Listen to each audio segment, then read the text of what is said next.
I mean, I can tell you my experience was entirely fraudulent with him. I never interview people as a gotcha interview. And Nick Fuentes, this weird little gay kid in his basement in Chicago. Entering the equation of national unity right now is a serious crisis of trust.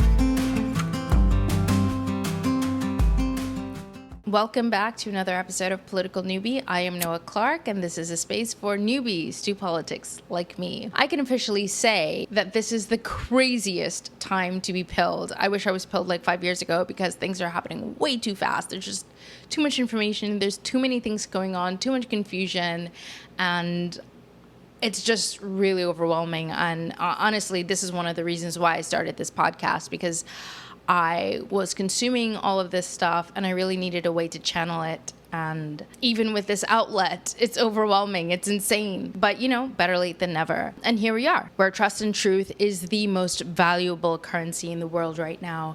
And we have to be able to trust our instincts, right? But Tucker and Candace are making that very difficult at the moment. And the scariest part about the entire thing, that entire Nick Tucker Candace nuclear bomb that just dropped on all of us, is the timing. It's the worst timing ever. I mean, the world is at a threshold right now, right? BBC functioned as one of the best cover agents for Israel's crimes, right? I mean, they ran really good cover, and they're starting to buckle. The BBC World Service has compiled material on over 160 cases where children have been shot in Gaza and found that in 95 cases, the child was shot in the head or the chest. In most of these cases, the victim was under 12 years old. The cases we found run from the first weeks of the war up to July this year. Then we have the whistleblowing U.S. soldier who's making his rounds. Then the irony of the Nelk boys having to call up Israel's #1 enemy, the gay Chicago basement-dwelling boy Nick Fuentes, after interviewing the Prime Minister of Israel in order to do damage control. I mean, really? The left and right are starting to come together in very interesting ways. The media is finally recognizing that the Palestinians are being starved to death as much as they wanted to ignore it. And still, they're trying to pull back, right? I mean, look at what's happening in Times Square with this propaganda ad that they have. And then the Israel Twitter page puts out this statement: Hamas lies and Israel delivers. While Hamas and its supporters flood the world with fake photos and blood libels, Israel has facilitated over 4.4 billion pounds of humanitarian aid into Gaza, now lighting up Times Square because the truth matters. Consul General in New York, Ofer Akunis, said, "We will fight the blood libel that Hamas is spreading about starvation in Gaza. They use fake images and cynically exploit young children suffering from completely unrelated illnesses,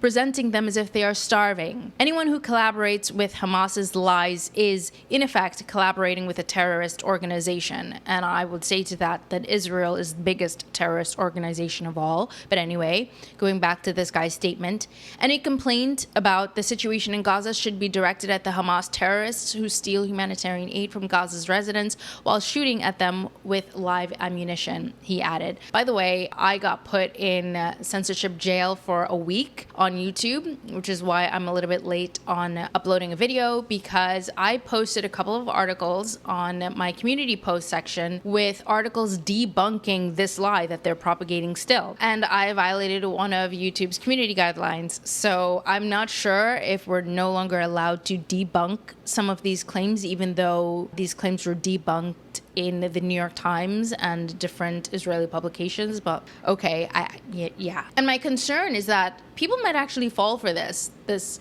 Times Square billboard, this silly statement. And I really wasn't concerned last week that people might fall for this, but I'm kind of concerned after this clash between Tucker and Nick Fuentes. Because entering the equation of national unity right now is a serious crisis of trust. Hey you, if you made it this far and you're liking this video, you probably forgot to leave me a thumbs up. So this is your reminder, leave me a thumbs up so we could push this message out. Thank you so much, you're the best. And it started with the Candace Nick interview. I, for one, have been waiting for that interview for a really long time, but it happened to be the most disappointing interview of the year. I love that Candace is typically a person who defends her honor and integrity, but the way she approached Nick in that interview was disingenuous and petty. Sorry to say, I love her, but it left a really bad taste in my mouth. And it plays a few doubts in my mind about Candace, which is never easy when you're rooting for someone and learning to trust them. But then it took an even sharper left turn when Candace and Tucker sat down together for an interview the other day. I mean, I was all for it. I love, everybody keeps saying, like, why is Candace talking about Brigitte Macron? Like, this is important. We need to be talking about who these elites are. We need to be exposing them. We need to know how dark and cynical and evil and perverse our leadership class really and truly is. All of them. I think that the Macron thread is something that we definitely need to pull at. The Epstein thread is something that we definitely need to pull at. The Peter Thiel, the JD Vance, all of these threads. And then, Nick Fuentes is pulling on more threads. And I think we need to be pulling at all of these threads together to try and unravel this tangle of corruption and lies that is governing us, that is stealing from us, that is corrupting us and poisoning us. We need as many hands and voices tugging and pulling at those threads as possible from all different directions. Like, we need that. All eyes needs to be on the leadership class and pulling because it'll lead to other things. All of their financial dealings, all of their pedophilia, it's all related to each other. So I was really excited watching that interview. I loved all of it. I loved everything. And then Nick entered the chat. Like, what? It was so unexpected. Why would Tucker be talking about Nick Fuentes? Like, that to me just came out of left field. And it felt icky, especially the way he segued into it. Speaking of theater, I just hesitate even to ask this, but because it just opens up all this stuff I don't want to deal with, but... He hesitates to bring this up because of all the things that it's going to open up. That says a lot. Like, his judgment was telling him not to bring this up, but I can't help myself. And sure enough, it opened up a lot. So much, in fact, that it feels like it's going to make it hard for a lot of people to know who to trust right now at this critical moment in history when we need to rely heavily on all of the people that we trust. And then Candace goes on to explain to Tucker what her opinion of Nick was after having met him officially for the very first time. And this is how it goes. But you just interviewed Nick Fuentes. I did. Or had a conversation with him. What did you think of that? What do you think of him? I mean, I can tell you my experience was entirely fraudulent with him. I never interview people as a gotcha interview. It's always just that he was making the rounds. He's been around for a while, and kind of his story, when I learned it, because he was banned from everywhere, so I didn't actually know what the backstory was with Nick Fuentes, but then I learned it when he was allowed back on X.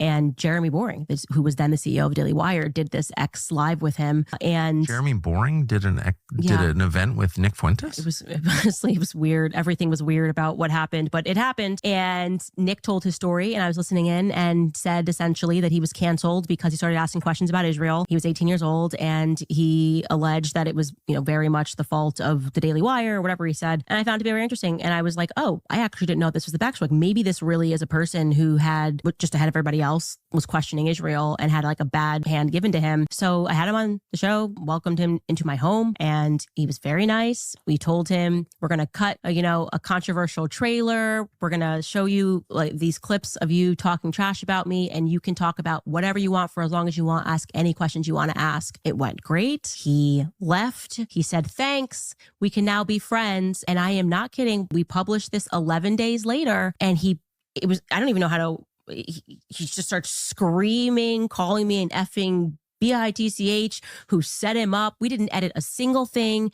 Those 11 days, like 2 weeks before we even published the interview, we told him if there's anything that he wanted us to insert. Like, nobody does that if you go on their show. Yes. And I genuinely don't know what triggered him, other than me at the very end asking him about or talking to him about family. And it was just the rage that was coming out of him was just weird. And I don't know why he did that. I don't know why he did a 180. You had access to me. You could have said anything after. Even if he had said in good faith, I thought I sounded a little weird here, could you cut it out? We probably would have cut it out, because I just don't want people to ever not have a good experience coming on our show. That. You know what I'm saying? Her recap here of the interview, it just is misrepresents the entire interview, and I think she's being genuine here in her interpretation of it and how it made her feel. But I think that she didn't do any reflection, actually. And I don't know if she spoke with anybody after this to sort of gain some insight on how the interview went, but she presents it to Tucker as if she didn't take up all of his time litigating old comments that he made about her. She did ambush him, and that's how he expressed it. She really did. And there were often times where she was talking over him and not really giving him a chance to respond to her questions, which I thought was uncharacteristic of her. And just to think, like, how affected was she by these old comments that he made about her? Like, was she really that bothered by it? Couldn't those grievances be aired out at a different time? I mean, it was like the day after we dropped a bomb in Iran. Why was that so important? All of those old comments that he made about her. That's what I was thinking when I was watching the interview. I'm like, why would Candace put airing out some petty grievances with someone who has no real impact on her over the national anxiety of the moment? Because how she paints it is that she didn't really know anything about Nick Fuentes. Like, he just wasn't on her radar. So I'm just like, okay, well, why are you making his old comments a big deal? And this is what's weird about how she presents this to Tucker, because this is like 2 or 3 weeks after she had this interview with Nick and had time to reflect, etc. And maybe she didn't reflect because she's a busy woman, etc. and all of that. But she is right. Nick did call her a bitch. And I'm just going to play that for you so you can kind of get a sense of how it went down when he responded to the interview that he did with her. The response from almost everybody said the same thing. They said she was emotional, she was triggered about race, she was being almost deliberately obtuse, that it was tedious getting into the screenshots, the drama, and above all else, put some respect on my name. And I said, look, I was 17. What's your excuse? You got married later than me. You got red-pilled later than me. You became a truth teller later than me, and you haven't gone through a fraction of what I've gone through. And she wants to call me out. That's what she texted me. She goes, I'm calling you out. And my response to that is, bitch, you have no right to call me out. And maybe it's time for you as a woman to sit down and shut the fuck up. I'm so sick of it. She's got her book, Make Me a Sandwich. That's the book cover. Her book cover is her sitting cross-legged. I'm going to sit her book is her sitting cross-legged, make him a sandwich. Okay. She texted me on Friday. I'm calling you out. I've had enough of you calling me out. Honestly, that's the epitome of it all. Before you call out anybody, how about a shred of humility? How about an ounce of self-awareness? Why don't you observe the fact that while you had a contract at Daily Wire, Turning Point USA, InfoWars, book deals, and by the way, because you're a black woman, because you are a semi-articulate black woman, you're like Obama. She don't talk with that Negro dialect. She was a black woman who did the conservative grift, and she rode that tokenism doing fucking Blexit for 10 years, making millions of dollars, and then married into a wealthy family, and then discovered there's something going on with Israel after only everybody started to notice. Now you want to call me out, the OG? Yeah, as much as I don't agree with his views on women, whether he's half joking or fully serious, he is actually really funny. I totally understand his frustration here. Like, Candace sent him a text telling him that she was calling him out. What? Wasn't that interview supposed to be an olive branch? It just feels so petty coming from her. Because suddenly I was just like, whoa, this guy must get under your skin, because why are you doing this? Why are you getting out of character in a sense? And I mean, I think she can be a little bit petty sometimes, for sure. But the way that she was trying to make it seem as if he was inconsequential to her was strange. So when he expresses himself this way, I don't really receive it the way I receive it when someone of Andrew Tate's ilk does it. I have a lot of respect for how consistent Nick has been throughout his evolution as a human being, because I did my research into him, and I respect his adherence to his faith. He's not out there promoting degeneracy, regardless of how vulgar he gets when he's angry or playful, whatever. And also, I do respect the fact that even though this state came down hard on him and debanked him and put him on no-fly lists, and he wasn't able to live a normal young adult life, he didn't let that weigh on him and be in his basement, like jerking off and just becoming a degenerate person. He became more developed. He became more self-aware instead of stagnant, in spite of not having access to society. And so in that way, I think that Candace really should give him his respect, should give him his flowers. Instead, her first interaction with him on the screen was kind of belligerent and hostile, especially someone who's young. Like, he's a young man. He's 26, 27 years old. A lot of people don't really reach a certain level of maturity until they reach like 31 years old. And he's pretty much a stand-up guy. young man. So anyway, so the interview between Candace and Tucker continues. Even if he had said in good faith, I thought I sounded a little weird here, could you cut it out? We probably would have cut it out because I just don't want people to ever not have a good experience coming on our show. That. You know what I'm saying? And also, you want people, I'll speak for myself. When I invite someone on, especially just to hear their views, I want them to be able to express what they actually think. Right. Exactly. And you decide what you think and you decide how to express it. I mean, that's like a basic human right, kind of. Yeah. And so I'm not here to trip you up into saying something you don't mean. I want to hear what you do mean. Yeah, exactly. Right? So, and he told the story. He did all of that. And apparently then, and I don't know if it was driven by insecurity. He didn't know how his followers would take the interview, but he just did a complete 180, lied to his audience, pretended that he was surprised it was behind a paywall. We spoke about him and how we were going to release it. He said, great. I mean, it's a total 180 flip. So I can now say that I didn't listen to other people say that Nick was a bad person. I didn't care about what happened when he was 18, 19, 20, 26. I sat across from a person, had a conversation with him. He behaved one way in person and then put on a show for the internet. So I actually can say my experience with Nick Fuentes is that he's a terrible person and a terrible human being, because why would you do that? There's no reason to do that. Yeah, again, if you didn't watch the interview, you wouldn't know that she's misrepresenting how the entire thing went down, which then breaches trust in a way. Because I'm sitting here and I'm like, really, Candace? That's how you received it?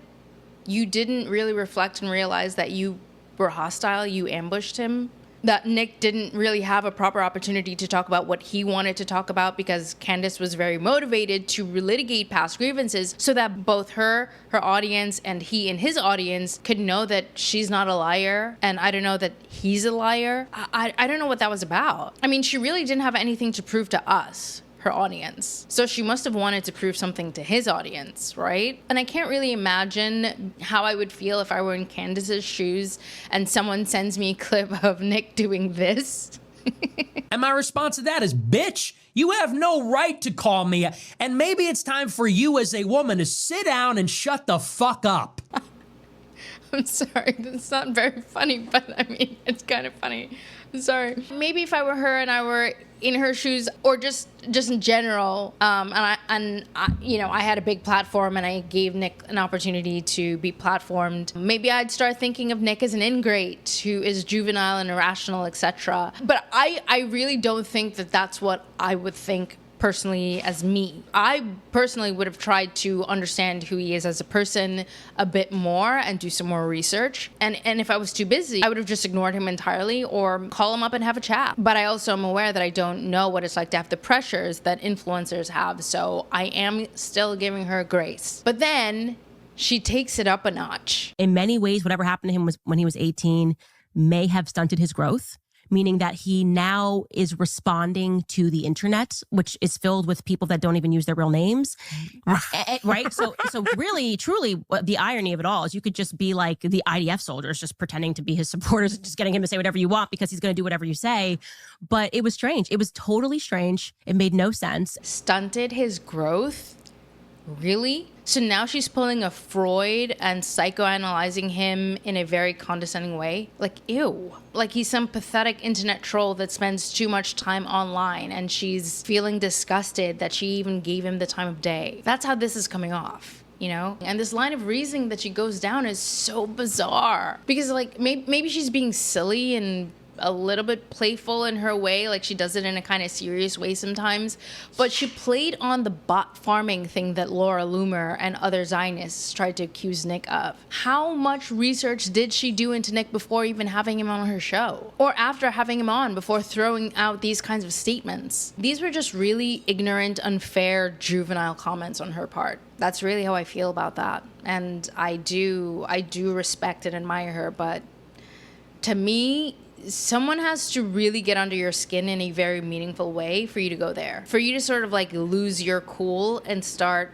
attacking someone's character in that way. And if he is an insecure boy in a basement with bot farm followers who you know very little about, why are you raging about it? And maybe you wouldn't consider her as raging about it because she's not like raising her voice and all of that, but if he's inconsequential, then this should have been a really brief little, I gave him a platform and then he kind of freaked out about it. And, I don't know. I haven't really looked into him. I haven't really paid much attention to it. So I don't know what's his deal. It could have been a really short, simple sort of exchange over Nick Fuentes, but it was almost as if they both really wanted to relitigate this together and put him down and assassinate his character or something, because they think we're blindly loyal and we're going to be like, yeah, exactly. I don't know what this was. And Does he have a family or a normal life? I asked him about that. He said, yeah, it comes from a 2-parent household. That's what he told me. No. Does he have his own family? Does he? No, he's not married. And I just offered to him, I was like, I think these are things that you learn when you're married. And he just was vicious about it. And, about women what? Don't tell me what to do or whatever it was. And it was very performative. Like I said the exact same thing to Andrew Tate months earlier. I had him and I said, you should get married. Here's why. And of course, Andrew Tate did not react like that. He told me what his hangups were about marriage. It was just a part of two people communicating on a show. But for whatever reason, he saw this as like an attack, even though. Interesting. Yeah, it was weird. It was totally weird. For the record, when she asked him about getting married, which was just stupid in my opinion, his response was totally based because I think the audience thought it was weird to ask him if he was married. Like, what? Why? Why do you care? And is the relevance of a person and his or her opinions based on whether or not they're married and have a family of their own? Isn't he a boy, as Tucker kept pointing out? Didn't Tucker just have Zionist Charlie Kirk on his show talking about the collapse of the Israel-first American genocide economy that we're living under and how our youth cannot have a healthy future on this path unless something drastic happens? So do we expect people to just be shacking up and having kids and families under this devastating, crippling economy? What is happening here when they say these things? It just kind of sounds like out of touch people who live in a very elitist kind of bubble and they just don't understand the average person like you and me. That's how it's coming off. Because Nick is not in your class of people. To ask him if he's married and have kids or a family or anything like that in this crushing economy, where you can get your kids taken away from you if you don't vaccinate them, where it's extraordinarily difficult to homeschool your children depending on where you live. Could Nick even buy a house of his own? Could he? Nick doesn't go around being degenerate and like whoring himself around like Andrew Tate. So I can understand Candace asking him that question because he's made abusing women and degrading women as his thing, what he defines masculinity to be. So that question sounds a little bit more relevant to Andrew Tate, but why are you asking everybody that? And are you asking everybody that? And why would you even ask Nick that? It's just weird. Anyway, Nick had the perfect response to this. When I was in college, I was doing a webcam show in my friend's dorm room criticizing Israel. I would never describe a well-meaning young white person who's trying to get ahead as a weird kid in his basement from Chicago. And Nick Fuentes, this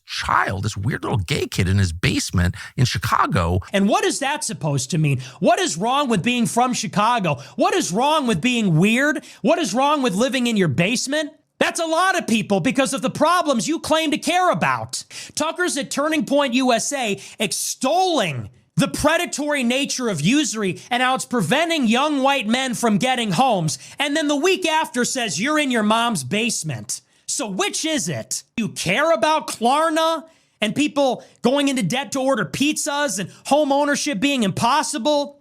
Or do you think that's a contemptible, low status thing to be ridiculed and mocked? Yep, exactly what I'm saying. It's just starting to feel a little bit weird how they're trying to go after Nick and his character. So then Tucker starts explaining how he got wind of Nick, which I'm hoping is the truth because he drops some really hard lies in this interview, which is scary. And he introduces that portion of the interview by saying that he probably shouldn't even be bringing this up. So again, he says that he shouldn't be bringing this up. Like, is he concerned that closet doors that shouldn't be opened might get opened? But of course, he is so bothered by Nick Fuentes that he just cannot help himself. I probably shouldn't even say this, but the only reason I know who he is because someone sent me a video a few years ago of him attacking me. And I was like, so I'm looking at this and I'm like, well, first of all, this kid's really talented, like legit. And I can assess that just having done the job for so long. So I was like, wow, lots of talent, native talent. And he's attacking my dad as a CIA, his dad's in the CIA or whatever. And I'm like, well, that's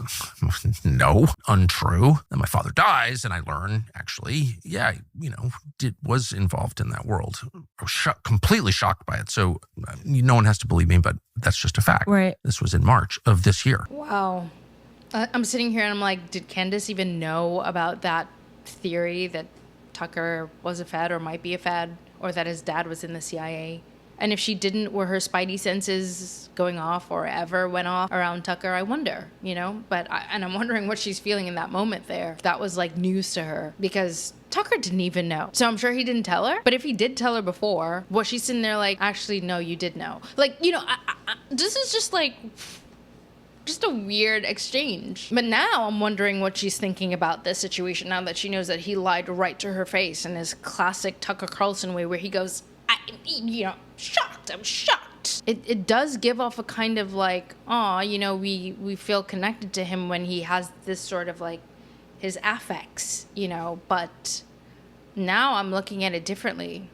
It's weird. It's like every time he does something like that, I'm going to be wondering, like, are you telling the truth? And I'm like, well, how the hell would this child from Chicago, my dad was 84 when he passed. Like, who does this guy know who my dad is? And like, he's in intelligence. How would he know that? And I Wait, so that was his critique of you? Because I didn't see it. Someone just sent me this video and it was like, you can't believe anything Carlson says because his father was in the CIA and he's a CIA working on behalf of the CIA. Well, I mean, I think it's pretty obvious and I actually feel emotional in my anger towards CIA. And I think that comes out on the air quite regularly. Right. And so the idea that I'm working for the CIA is like deranged. Well, if it helps, he said I'm funded by Russia now. Since the interview, he then did a thing and said I was funded by Russia. But you would be a lot more likely to take Russian money than I would be to work for the CIA because you would never take Russian money and you're not Russian. But I mean, I really hate the CIA. And I mean, that's like very offensive to me. So why would you? It's like personal for you. Well, a little bit. Yeah. That was just a very convoluted exchange. I mean, she was like fascinating, as if this was the first time she was hearing about it. Then she was like, it's personal for you. And he's like, yeah. And clearly it is personal for him, his feelings about the CIA, but he lied about why. I don't know. I mean, every time I see this clip, I just see a performance now because it just feels so theatrical. And he even started off when he was talking about Nick, he was like, speaking of theater. Speaking of theater, I just hesitate even to ask this, but because Candace was just saying something about like everybody, sort of our leaders, there's some connection between like being an actor and rising up and being the president of a country like Macron and Emmanuel Macron and Zelensky. But I'm looking at Tucker and I'm like, dude, this is a performance right now. And it looks as if you got a lot of skeletons to hide. And you've like developed these affectations and selective memory loss as a coping mechanism. That's what it's looking like right now. I just don't know what to think about it, to be honest. It's freaky because he did know that his dad was in the CIA. And so when I applied to CIA, and I've taken a lot of crap, including from Putin, like, oh, you're from a CIA family. Well, yeah, obviously my father worked in conjunction with CIA. I mean, that's what that is. And I tried to join the CIA, but I'm not being false about it. You are kind of being false about it, though. This interview was in June of last year, 2024. And the question now is, how long did you know? Did you know your entire life? Especially considering that this information was public knowledge and everyone seems to have known. And then I'm wondering, does he know that he's lying? And did Candace believe him right there when he said that he could never and would never be a CIA agent because of his hatred for it? Because you know what this looks like, right? It looks like someone who lies so much that they lose track of which lies they've told. And this is the moment where it really goes downhill, because this is the moment that leaves an indelible stain on Tucker's character. His typical Tucker effect that we're drawn to when he's interviewing someone, the very foundation of his personality, it seems, will now be called into question every single time we see him, unless he addresses this very quickly. And, Nick does a really great job at showing that Tucker is super deep with a lot of CIA contacts. He lived in the Virginia where the CIA headquarters are. Like, he lived near there. The man you are related to, Richard Carlson, yes, is your father. Where does he live now? He lives in McLean, Virginia. And what were the jobs that he had in and around this town over the years? He had a bunch of them. He ran the Voice of America for a long time, maybe 5 or 6 years. He was an ambassador in Africa, and then he ran something called the Corporation for Public Broadcasting, which is a sort of umbrella over public broadcasting. What's he doing now? He is writing a book.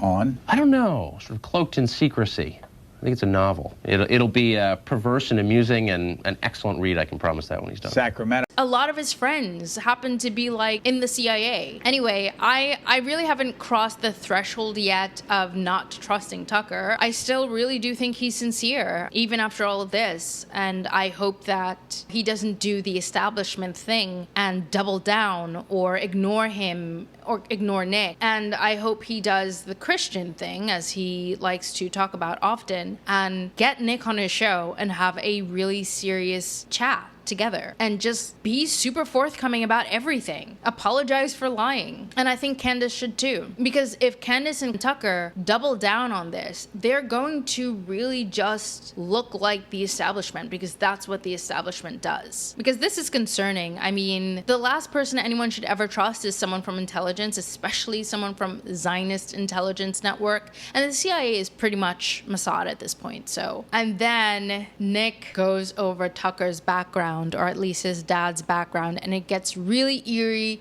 really fast. And Tucker Carlson's dad ran the CIA's propaganda empire fighting the Soviet Union.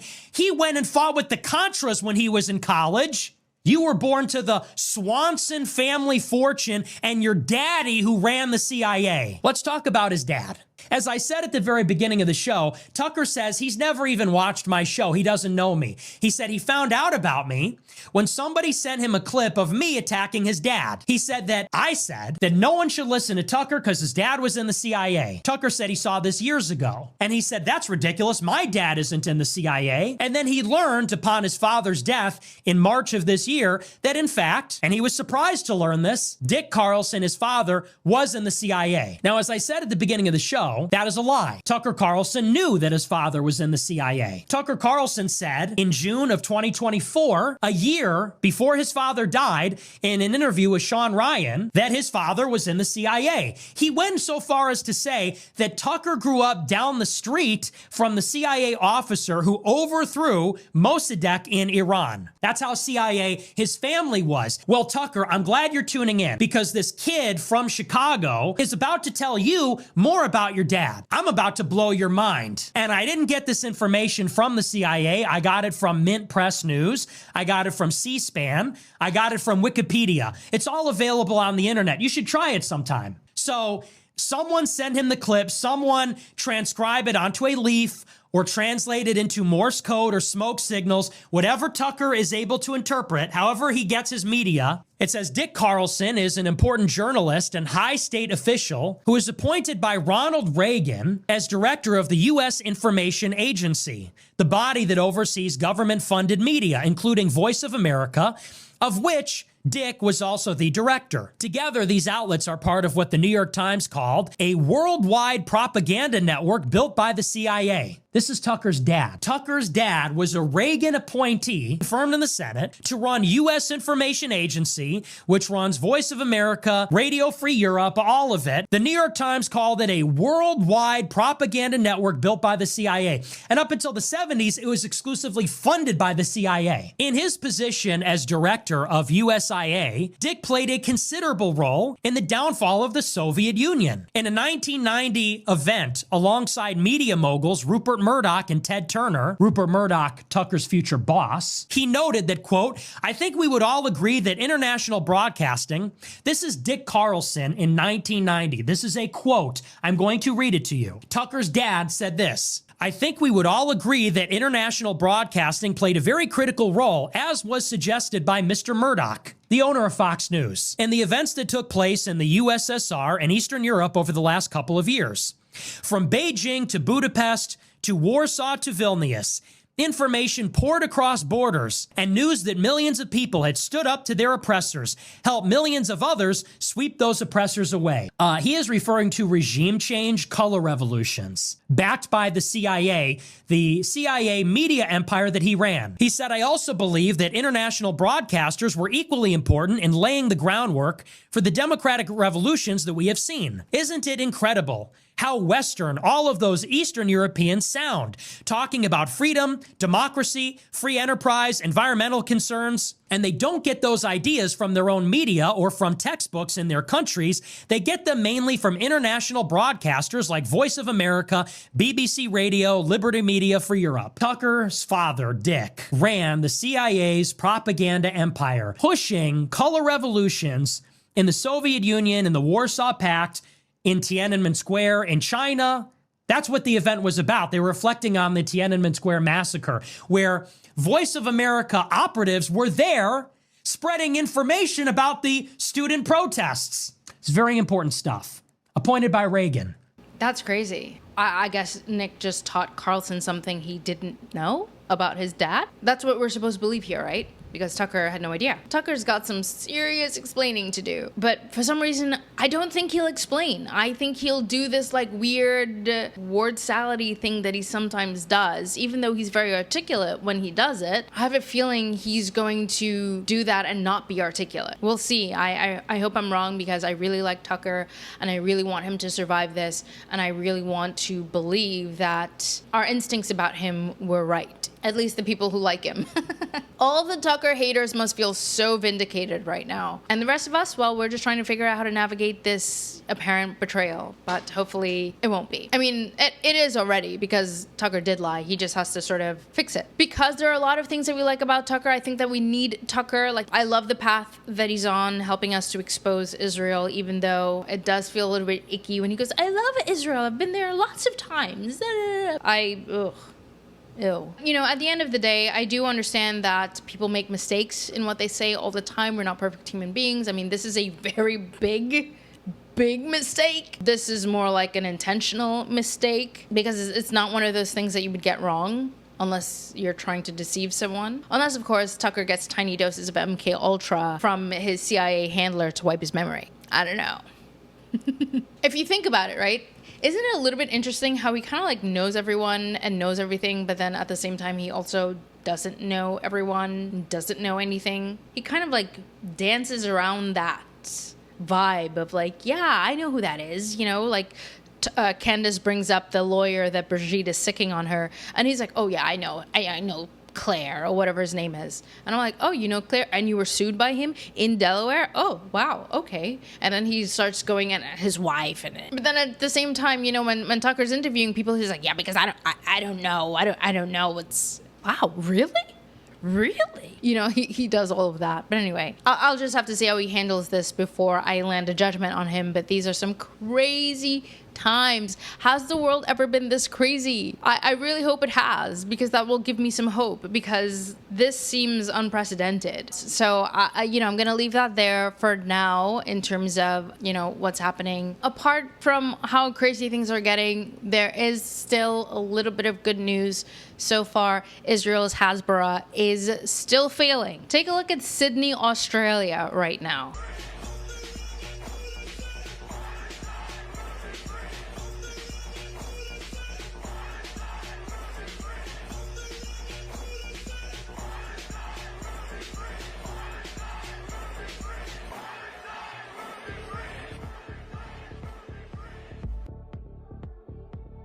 It just inspires you, gives you that strength and that courage to keep fighting, to keep standing your ground, to keep fighting for truth, for freedom, for justice. We just need it to fail faster. We need Israel's Hasbara and Israel's campaign to fail faster. That's what we need. Because it's sickening to think of how many lives have been lost senselessly since the indiscriminate bombing campaign started. We all know that the Zionists want Gaza and the West Bank, and not even Hamas disarming will stop them. So all of this stuff that they keep talking about, oh, if only they release the hostages, just ignore it, because it means absolutely nothing. We don't have to even entertain that talking point. It's stupid. This is not about the hostages. They kill their own people all the time. That's currently what they're doing still, and they don't give a damn about the hostages. They will do anything and say anything to wipe Palestine off the face of the earth and from history as we know it. Yeah, and you know, Nick said some really interesting things about what the overall agenda is of the elites when it comes to the Middle East and Palestine, which I may dive into in another episode because I find it very, very interesting. But for now, I am going to head out, and I want you to remember that Israel is our enemy, our biggest enemy. And also, before I go, I want to play you an interesting little TikTok skit that you are going to love and I think is really, really important. Cece, what are you doing? They're talking about coming after people with dual citizenship, Sarah. I have to leave back to Spain. Whoa, whoa, whoa. Yeah, can you believe that? But people in Congress can have dual citizenship. I didn't know that. Richard Blumenthal from Connecticut, Ron Wyden from Oregon, Benjamin Cardin from Maryland, all Israeli citizenship, by the way. Barbara Boxer from California, Russ Feingold from Wisconsin, Chuck Schumer from New York, Steve Cohen from Tennessee. Do we see a trend? Oh, that's a lot. Howard Berman from California, Susan Davis from California, Elliot Engel from New York, Bob Filner from California, Barney Frank from Massachusetts, Gabrielle Giffords from Arizona, Alan Grayson from Florida, Jane Harmon from California, Paul Hodes from New York. Oh, so this many members of Congress are not just American, they're Israeli? Nita Lowy from New York, Jerry Nadler from New York, Jared Paulus from Colorado, Steve Rothman from New Jersey, Jan Schapkowski from Illinois, Adam Schiff from California, Allison Schwartz from Pennsylvania, Brad Sherman from California, all Israelis. It almost sounds like we're the United States of Israel. Obviously, Sarah, jeez. Henry Waxman from California. They're not going to go after them. Yeah, don't you find it funny how? I don't know what to say. Yeah, well, it's pretty obvious who's in charge here. Not us. So I'm leaving. Yep. And why on earth is Anne Frank's sister telling Piers Morgan that the Holocaust photos were staged? Why is she doing that? Pictures about the Russian liberating Auschwitz, and there's never any snow. And the snow was honestly that high. And so I have some connection with the Russian embassy, and I was there once, and I said, something puzzles me. Those photos are fakes, because there's no snow.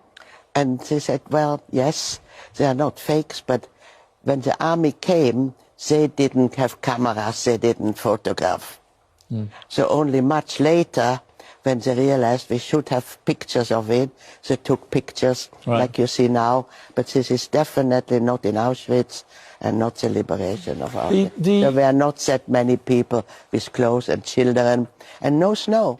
No. Why didn't anybody tell me when I was growing up and I was learning about the Holocaust in school that these photos were fake? That nobody actually brought cameras with them to take photos in Auschwitz? That they literally just staged these scenes that I've been seeing that I thought were real. Why? Well, I didn't know why before, but now I know why. Anyway, if I don't see you in my comments, leave me a thumbs up to let me know that you were here, and I cannot wait to see you in my next episode, which is going to be interesting. It is going to be a debunking episode with tons and tons of receipts, so I cannot wait to see you there. Okay? Bye.